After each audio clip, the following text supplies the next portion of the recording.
Je suis très honoré et fier que la Cinémathèque fasse une rétrospective de mes films.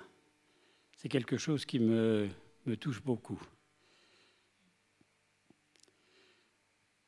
Je ne vais pas maintenant vous parler du film que vous allez voir, parce qu'un film, je veux dire, un cinéaste, c'est une sorte de mère porteuse qui fait un petit personnage, on lui apprend à marcher les quelques jours avant la sortie et après la sortie du film, quand on va dans les villes de province pour le présenter.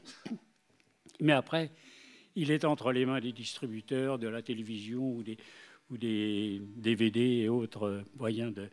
Donc, à un moment donné, il nous échappe. Donc, je n'ai pas envie d'en parler. On pourra en parler après si ça vous intéresse. C'est prévu d'en parler après le film. Vous restez. Hein, Donc, je me suis demandé, qu'allais-je vous dire? Et je me suis dit, mais je vais raconter pourquoi et comment je suis devenu un cinéaste. Les cinéastes ont tous une voie personnelle pour arriver à faire un film. Truffaut, c'était la critique de cinéma. Il était cinéphile et en plus la critique, qui l'a amené à un moment donné à faire un film lui-même. René, c'est le montage. Enfin, chacun a sa voie. Moi, il se trouve que dans mon enfance, je n'ai jamais rêvé de faire du cinéma. Ce que je croyais être mon destin était d'être marin. Je voulais être marin. Et puis, je n'avais jamais vu la mer. Et la guerre est arrivée. On était réfugiés d'Alsace en Haute-Savoie. On avait froid, on avait faim. Et j'avais une espèce de dépression qu'ont les jeunes adolescents en trouvant le monde assez sinistre. Et un de mes camarades m'apporte un livre et me dit « Tu devrais lire ça, ça te fera du bien ». C'était Fortune carrée de Joseph Cassel. Et je lis Fortune carrée et c'était comme une piqûre de vitamine C. Je ressuscitais et j'ai pensé que la vraie vie que je menais n'était pas la vraie vie, que la vraie vie, c'était Fortune carrée. Et puis, quelques années plus tard, j'avais fait de très mauvaises études. Je n'avais pas fait d'école de la marine marchande. Je me suis embarqué sur un bateau, enfin d'abord à la pêche et ensuite sur un bateau de commerce qui était suédois. Et j'ai passé 1 an et demi à peu près à bord de ce bateau en Baltique et en mer du Nord.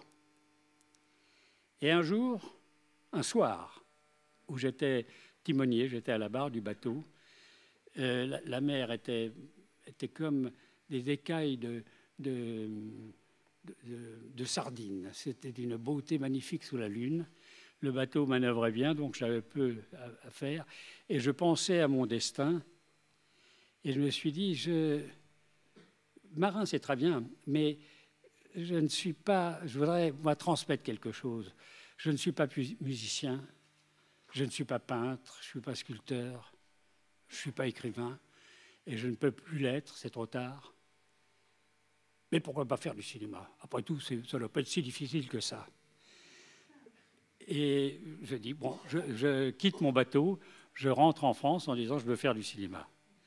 Et alors là, je me heurte au château de Kafka. J'ai frappé à la porte, elle restait fermée. Le château de Kafka, il faut être dedans pour pouvoir y rentrer. Eh bien, le cinéma, il faut être dedans pour pouvoir y rentrer. Donc ce que je croyais facile était très, très difficile. Et à un moment donné, j'apprends par les journaux qu'un caméraman de l'armée, qui s'appelait Georges Kowal, venait d'être tué et avait un article sur lui, sur sa personnalité et sur l'équipe de photographes et de caméramans de l'armée qui était en Indochine.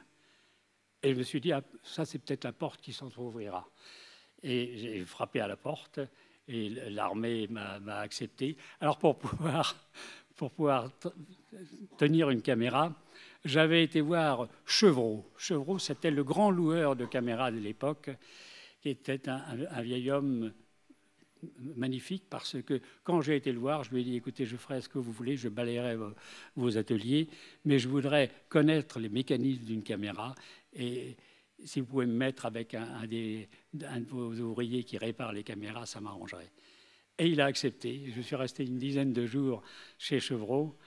Et je n'ai pas beaucoup balayé, mais j'ai beaucoup appris sur les caméras. Et puis je suis parti en Indochine. Et puis, bon, il y a eu la guerre, j'étais prisonnier. Et puis, j'avais peur de rentrer en France.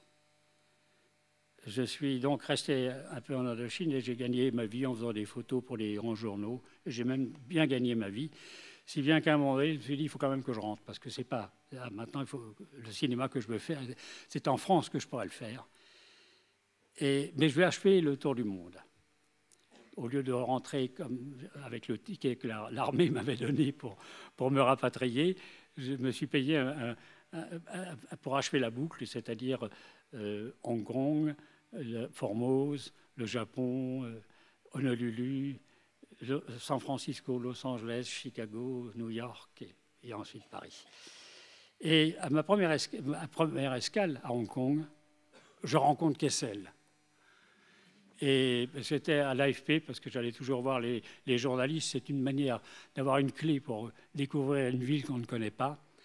Et l'homme de l'AFP me présente à Kessel, lui raconte un peu que j'étais ressorti de Dien Phu et tout ça. Et Kessel m'invite à dîner. C'est une nuit kesselienne que j'ai passée avec lui, avec beaucoup d'alcool, et je dirais même un peu d'opium. Et je lui ai déversé le trop-plein de ces 3 ans que j'avais passé en Indochine, toute cette expérience que j'avais acquise, tout ce que j'avais ressenti. Et il m'a dit, mais il faudra absolument qu'on se revoie quand vous rentrez à Paris.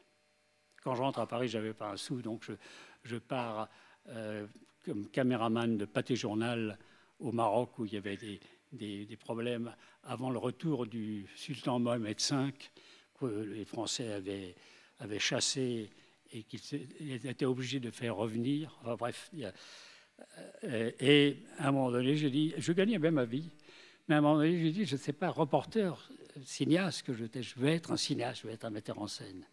Et je me suis dit, si je m'englue là, je finirai par ne plus avoir le courage. Donc j'ai donné ma démission.